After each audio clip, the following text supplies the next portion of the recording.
Hello，各位好，今日咧要同大家介紹咧呢幾款咧 STEM 嘅教材喎。咁呢一套咧就係嚟自法國嘅一個品牌啦。咁佢嘅呢一啲STEM 嘅 education 咧都係做得好出色嘅。咁咧我哋咧就有幾份咧就教材咧都係可以俾家長選擇嘅喎。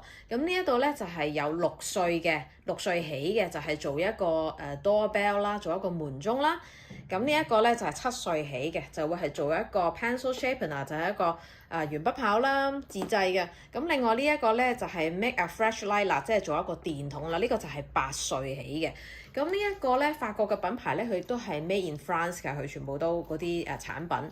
咁好得意㗎，我哋全部都喺法國嗰度寄過嚟嘅。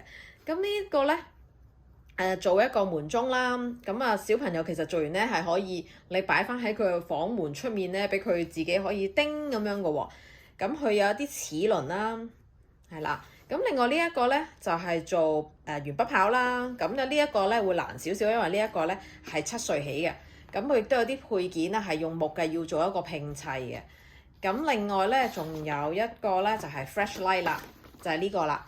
flashlight 咧呢一個咧就會有一啲關於電線嘅接駁嚟嘅，大家睇下呢個電線嘅接駁位嚟嘅，咁可以做到一個燈出嚟嘅喎。